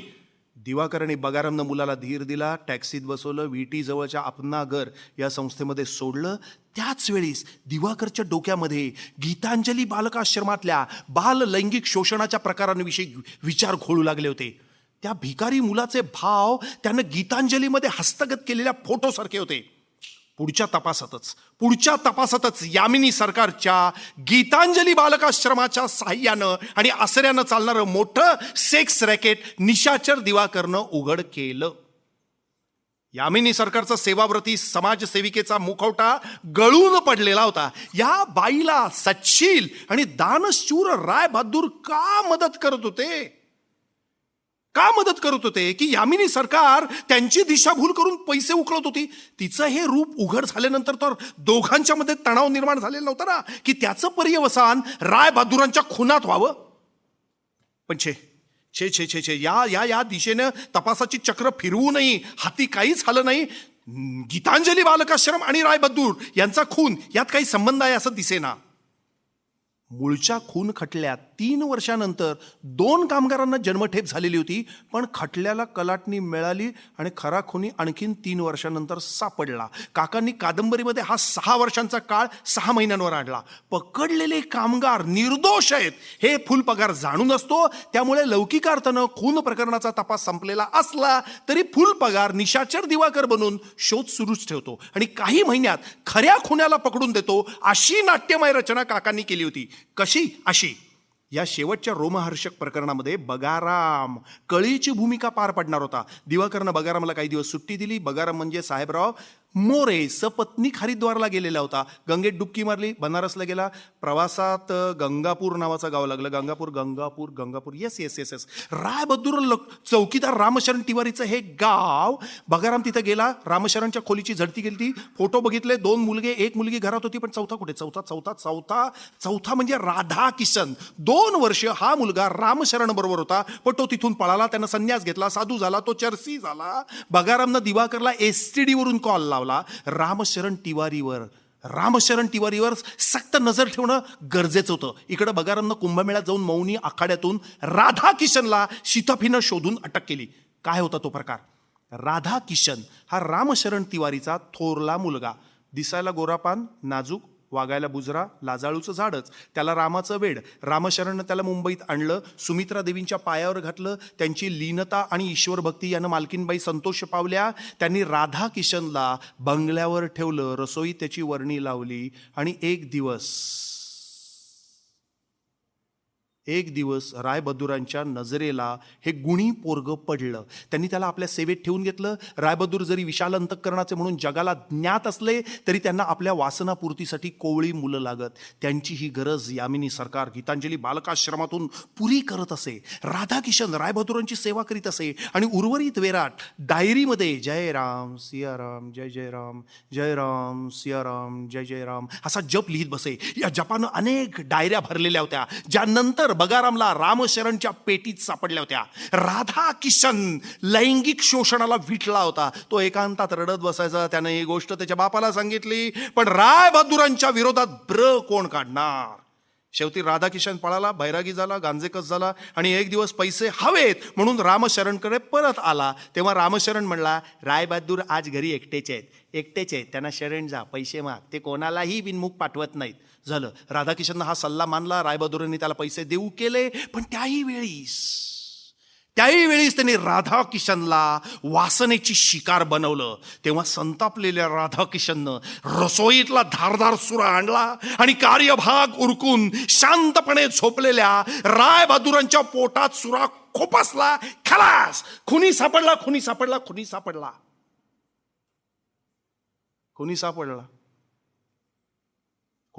पण त्याच्या या कृत्यामागे एक करुण कहाणी दडलेली होती. निशाचर दिवाकरनं राधाकिशनला पकडून दिलं खरं, पण त्याला कमीत कमी शिक्षा व्हावी यासाठी तो आग्रह धरणार होता. राधाकिशन बरोबर यामिनी सरकारला ही तुरुंगाची हवा खावी लागली. तिला मात्र कठोरातली कठोर शिक्षा व्हावी असा दिवाकरचा आग्रह होता. आणि खरे गुन्हेगार रायबहादूर लक्ष्मीनारायण ठाकूर यांना तर काळानंच मोठी शिक्षा दिली होती. खलास! कादंबरी इथे संपत होती. एक उंची तिनं गाठली होती. पण अचानक काका आले आणि म्हणू लागले, नाही भोसडीच्या इथे पिढा संपवायची नाही. तिचा बाबी शेवट वेगळा करायचा आहे. शेवट वेगळा तो काय? ऐक.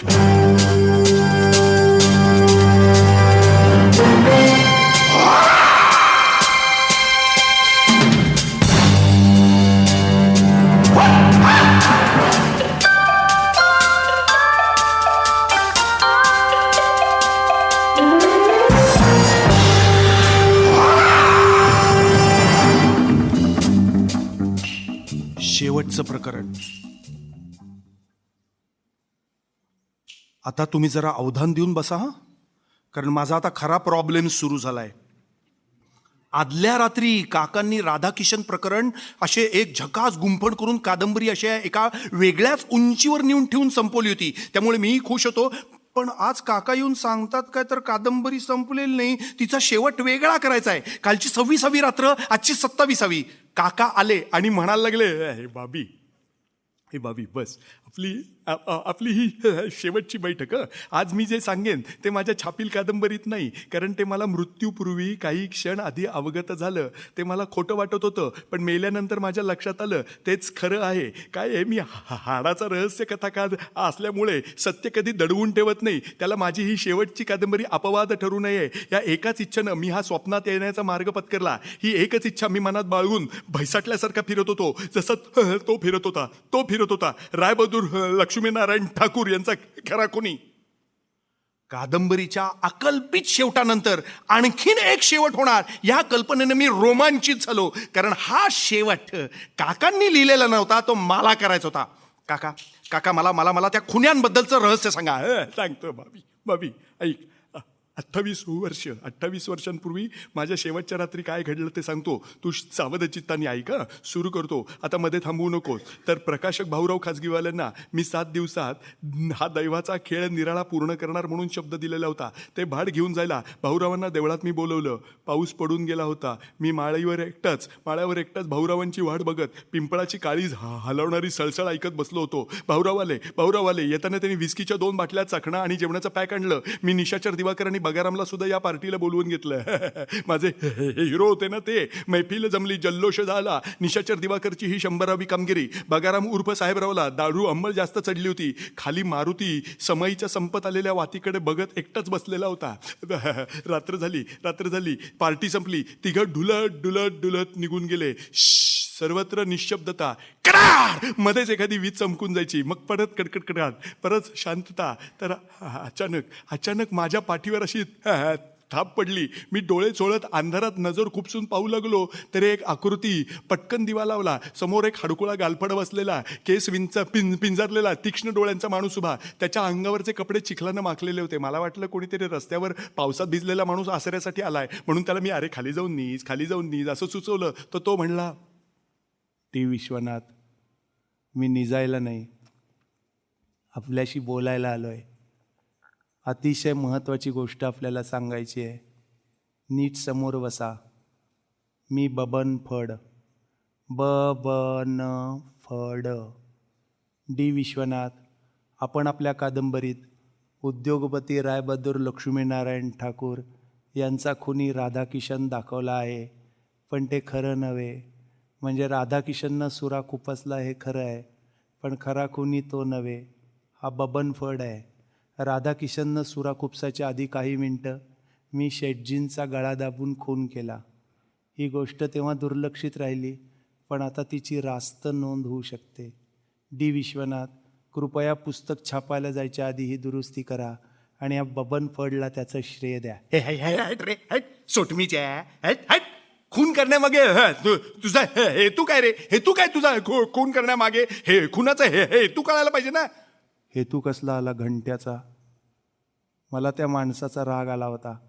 आणि राग काय कोणालाही कधीही केव्हाही कशानेही येऊ शकतो. अरे फोकणीच्या पण काहीतरी कारण असेल की नाही? आहे.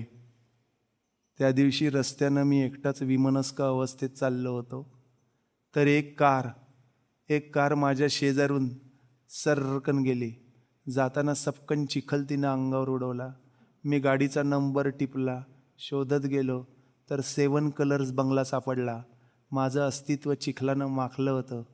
मी रागानं अनावर झालो, आत गेलो आणि झोपलेल्या त्या शेटजींचा गळा या हातानं आवळला. रायबहादूर डेड. इतक्या दिवसानंतर सुद्धा डी विश्वनाथ, माझ्या अंगावरचे हे चिखलाचे डाग ओले आहेत. पहा, हसू नका. उपेक्षेनं सर्वांनी मारलंय मला. म्हणजे मी पण डेड आहे. आत्महत्या केली तेव्हाच.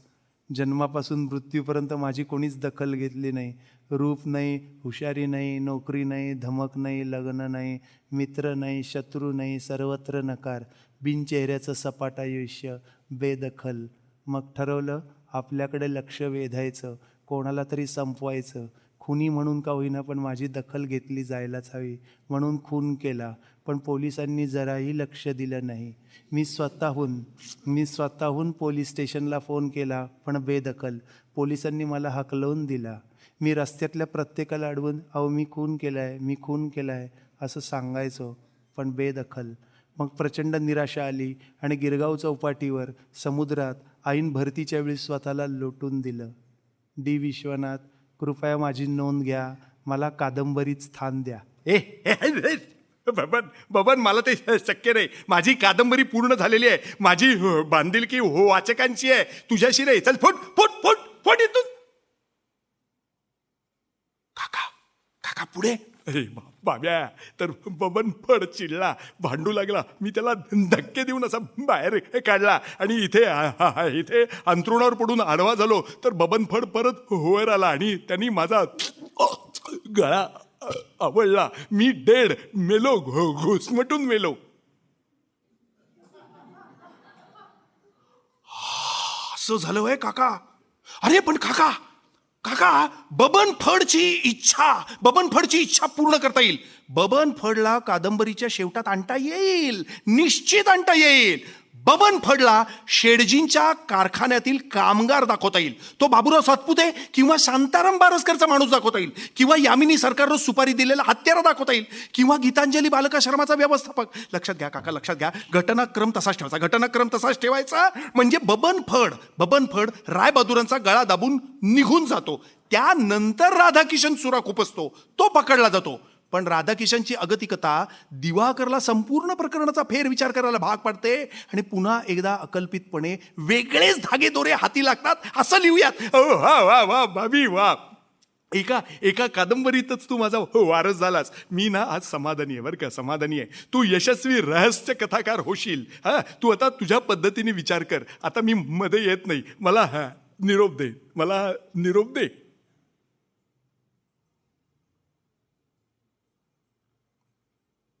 बोलताना काकांचा आवाज सदगदित झालेला होता. त्यांनी आशीर्वादासाठी हात उंचावला. मग माझ्या डोळ्यात बराच वेळ ते बघत राहिले, जणू आपले अंतःचक्षु ते मला बहाल करत होते. माझ्याकडे बघता बघताच ते दिसेनासे झालं. दुसऱ्या दिवशी मी राधाकिशन प्रकरण असं कागदावर उतरवून काढलं. बबन फड या नव्या प्रकरणाच्या तयारीला लागलो. रात्र उलटून अपरात्र झाली आणि समोर पाहतो तर एक व्यक्ती उभी, हडकोळी गालफड बसलेली, चिखलानं कपडे माखलेली. बबन फड. बाबी लेखक, हे फाडून टाक. हे फाड सारं लिहिलेलं. का का का का मला असली बंडलबाजी खपत नाही. बंडलबाजी खपत नाही म्हणजे तुम्हालाच रहस्य कथेत स्थान हवं होतं ना. तुम्हालाच रहस्य कथेत स्थान हवं होतं. ते मेल्यानंतर का होईना पण काकांनी मान्य केलं तरी बाबी लेखक, मी जे जगलो नाही ते माझ्या नावावर कादंबरीत टाकायचा खटाटोप करू नकोस. मी ना कामगार ना यामिनी सरकारचा सहकारी. मी होतो. बेचव असलं तरी माझं स्वतःचं आयुष्य होतं, तेच तू रंगव. असं नाही करता येणार मला. तू कोण? बबन फड कोण? रायबहादूर ठाकूरांशी तुझा संबंध कसा आला? अरे बाबा, ज्याला तू जीवे मारणार त्याच्याशी तुझं प्रत्यक्ष वा अप्रत्यक्ष वैर हवं, संघर्ष हवा. नुसता चिखल अंगावर उडला म्हणून कोण कुणाला ठार मारेल? मला सांग, कुठल्याही कृतीमागे तर्कशास्त्र, लॉजिक असतं ना. रहस्याचे धागे दोरे जुळवावे लागतात. गुंत करायचा आणि मग तो सोडवायचा. हे कसब लागतं बाबा. अरे पण बाबी लेखका, नसलेले संदर्भ तू चिकटवशील तर ते मी का स्वीकारावेत? खऱ्याचं खोटं आणि खोट्याचं खरं करणं हा तुमचा धंदा असला तरी मी काही चेहऱ्याला रंग फासलेला नट नव्हे. मला खोटी ओळख देशील तर मी माझ्यापासनं पारखा होईन. ते मला नको आहे. माझी साधी मागणी आहे, मला माझं श्रेय द्या. तुझ्या दृष्टीनं खून करण्याचं कारण क्षुद्र असलं तरी माझ्यासाठी ते खरं आहे. तेच तू नोंदव. बबनराव थांबूयात आपण. आता थांबूयात. तुम्ही निघा इथून निघा. हे बाबी, चिखलाचे डाग बघितलेस? 34 वर्ष झाली तरी मी वाळू दिलेले नाहीत. उपेक्षेची जखम घेऊन भटकतोय अश्वत्थाम्यासारखा. मला मुक्ती हवी आहे. तूच ती देशील. मुक्ती मिळेपर्यंत मी इथे येत राहीन. पुन्हा येईन. सत्य सांगेपर्यंत येईन. तुझ्या बाबी मानगुटीवर बसेन.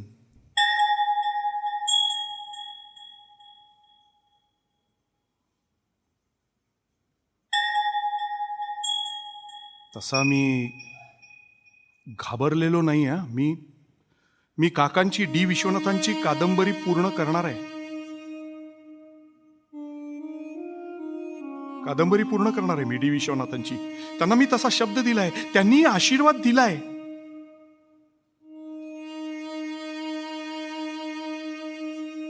पण ह्या बबन फडची अट मला जाचक वाटते हो. बबन फडची अट जाचक वाटते. त्याच्यातून मार्ग कसा काढावा ते कळत नाही. या माळ्यावर विचार करत बसावं तर घरच्यांनी वातावरण बिघडवून ठेवलंय. कित्येक दिवसात ऑफिसला गेलेलो नाही. घरच्यांना वाटतं मला वेळ लागलाय, कोणी करणी केली माझ्यावर. माझ्या भावानं मला डॉक्टरकडे जाऊ म्हणून भक्ताकडे नेलं. मी तिथून बेदम पळत सुटलो. मी थेट मित्राच्या दुकानावर आलो, तिथेच बसून राहिलो दिवसभर.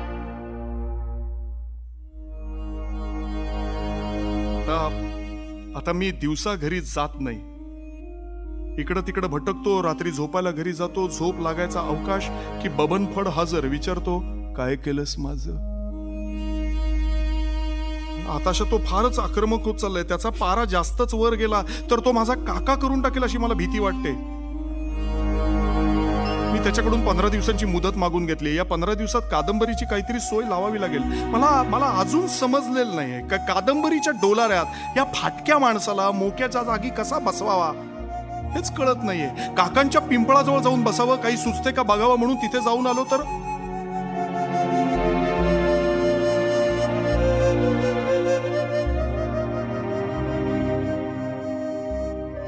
तिथे पिंपळाचं झाड नव्हतं.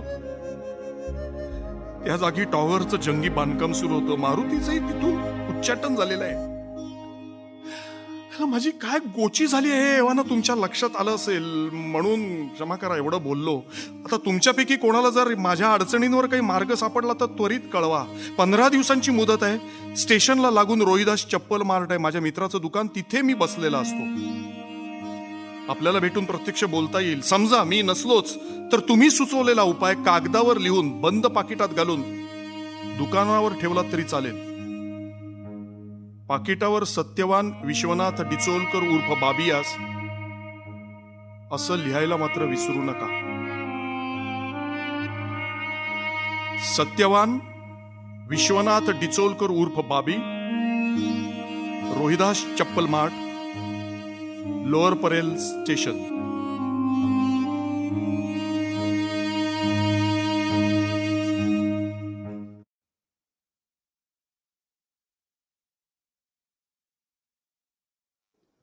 तर्काच्या खुंटीवरून निसटलेले रहस्य. आपण अभिवाचन करतोय, माझ्यासोबत अनेक लोक अभिवाचन करतायत. तो काय प्रकार आहे थोडा थोडा आपल्या परिचयाचा होतोय. पण अतुलने जे काय आज इथं केलं आहे ते चमत्कार या कोटीतलंच. चमत्कार न मानणारे आम्ही माणसं आहोत, पण असं काही पाहिल्यावर चमत्कारावर विश्वास बसतो. त्या अतुल पेठेंचं आपल्या सगळ्यांच्या वतीनं आपण इथं स्वागत करूयात. आजचे आपले पाहुणे आहेत श्रीपाद भालचंद्र जोशी, साहित्य महामंडळाचे अध्यक्ष. मी त्यांना विनंती करेन की सर तुम्ही मंचावर यावं.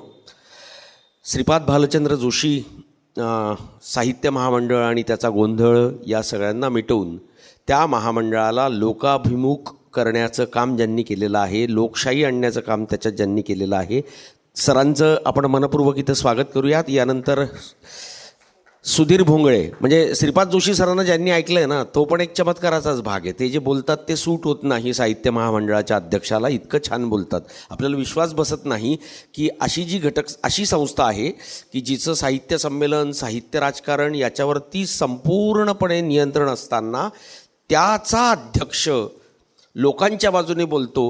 हे त्या महामंडळाला कितपत पसतं मला माहीत नाही. पण सर तुमचं मनपूर्वक स्वागत. मी याच्यापुढे श्रीपाद सरांना विनंती करेन की सर आपण या एकूणच महोत्सवाविषयी आणि पेठे सरांच्या या प्रयोगाविषयी इथं बोलावं. सर्वप्रथम मी शंभू पाटील यांचे आभार मानत नाही, ऋण व्यक्त करतो की अतुल पेठे या रंगभूमीचं सिनॉनिम, समानार्थी असा शब्द सध्याच्या काळातला आणि मराठी रंगभूमी सध्या भारतभर ज्या नावाने ओळखली जाते त्या अतुल पेठेंच्या अभिवाचनाला ऐकण्याची, बघण्याची आणि अनुभवण्याची जी संधी दिली त्याबद्दल आधी मी परिवर्तनचा ऋणी आहे. जळगाव सांस्कृतिक नकाशावरती ज्या माणसांमुळे आहे त्याच्यामध्ये शंभू पाटील एक आहेत आणि अख्खा खानदेश ज्या लोकांमुळे आता ओळखला जातो ही सगळी पाटीलच आहेत. असे पाटील महाराष्ट्राला अधिकाधिक मिळाले तरच महाराष्ट्रातल्या बहुजन सामंतवादाचं उच्चाटन शक्य आहे आणि खऱ्या अर्थाने संस्कृतीच्या विकासाला हातभार लागणं शक्य आहे. कारण सगळा अवरोध हा या सामंतवादाने निर्माण झालेला आहे. आडनाव कोणाचं कोणतंही असो.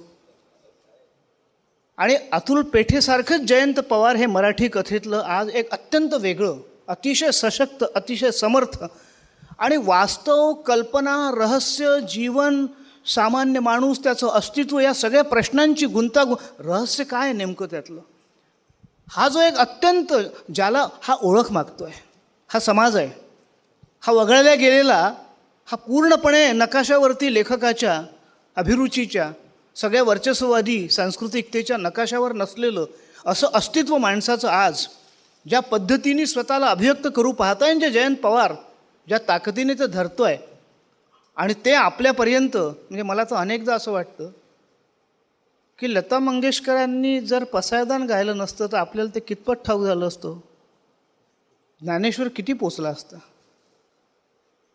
अतुल पेठेंचं, जयंत पवारांचं हे सगळं कथानक पोचवण्यामध्ये हे खूप महत्त्वाचं स्थान आहे.